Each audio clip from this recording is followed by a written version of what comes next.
Hello friends, hopefully आप सभी लोग अच्छे होंगे। तो लास्ट वीडियो में मैंने दो क्वेश्चंस दिए थे back to back homework, question number 9 and question number 10। Question number 9 करेंगे। यहाँ पे बड़ा इंटरेस्टिंग केस है। आपसे दो इवेंट्स है ए और बी, ए बी और उनके इंटरसेक्शन की प्रोबेबिलिटी दे दिया है। आपसे पूछ रहा है कि probability of not A and not B. तो देखिए यहाँ पे सेट थ्योरी का कॉन्सेप्ट है। पहले आपको समझना पड़ेगा कि यहाँ पे ये जो लिख रहा है ना, not A and not B, इसका मतलब क्या होता है? इसका मतलब ये होता है कि नॉट ए मतलब ए का कॉम्प्लीमेंट, एंड लगा दिया मतलब इंटरसेक्शन, नॉट बी मतलब बी का कॉम्प्लीमेंट। तो आपको ये दे दिया है। तो अल्टीमेट आपसे पूछ क्या रहा है ना कि इसकी ये प्रोबेबिलिटी क्या होगी, इसकी probability A complement intersection B complement. अब यहां पे डिमॉर्गन्स लॉ या डिमॉर्गन्स थ्योरम है, वो क्या है जरा ध्यान दीजिए। ए यूनियन बी, इसका जो कॉम्प्लीमेंट होता है वो क्या होता है? A complement intersection B complement. समझ में आ गया? सो दैट मीन्स ये किसके इक्वल हो जाएगा? Probability of A union B का कॉम्प्लीमेंट, इसका प्रोबेबिलिटी आपसे पूछ रहा है। और यहां पे लिख दीजिए बाय डिमॉर्गन्स लॉ। ठीक है ना, by De Morgan's law set theory में आपने 11th में किया था। ठीक, अब चलिए, अब ये पूछ रहा है, इसी को मैंने जस्ट बताया था आपको कि इसकी प्रोबेबिलिटी क्या होगी। जैसे रिजल्ट एक और, प्रोबेबिलिटी ऑफ ई कॉम्प्लीमेंट, तो मैंने बताया था 1 minus probability of E. Please check करिए, तो ये क्या हो जाएगा? 1 minus probability of A union B.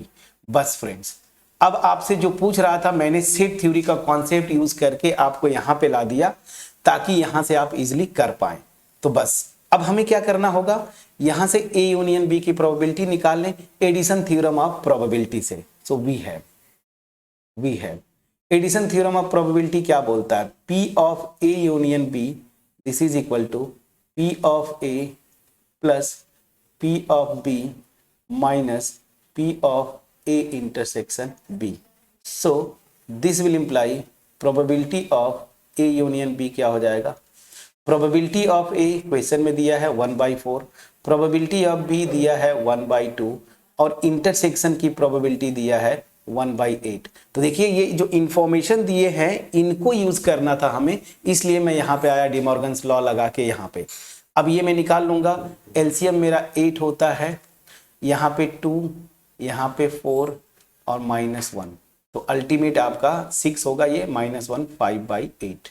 So this will imply probability of A union B, this is equal to 5/8। इसको आप लिख लीजिए इक्वेशन नंबर 2। बस फ्रेंड्स, जैसे ही मैं इक्वेशन 2 यहां पे यूज करूंगा, जो क्वेश्चन में पूछा था वो प्रोबेबिलिटी आ जाएगी। सो क्या लिखेंगे? Using 2 in 1 we gate.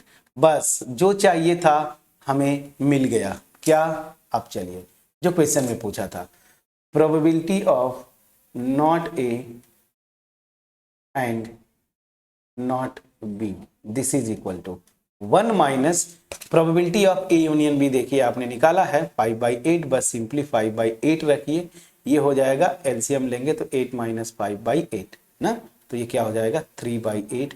ये आपका आंसर है।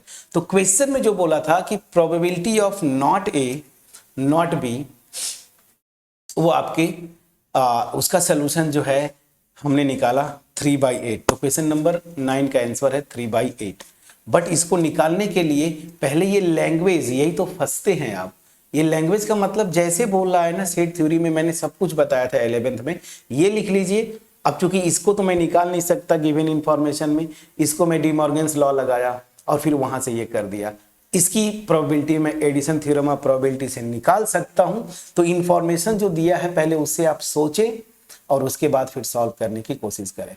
तो होपफुली क्वेश्चन नंबर 9 छोटा सा क्वेश्चन था, आपके पास पहुंच पाया होगा। अगर पहुंच पाया है तो कमेंट सेक्शन में एप्रिसिएट जरूर करिएगा, वीडियो को लाइक करिए, फ्रेंड्स के साथ शेयर करना मत भूलिएगा।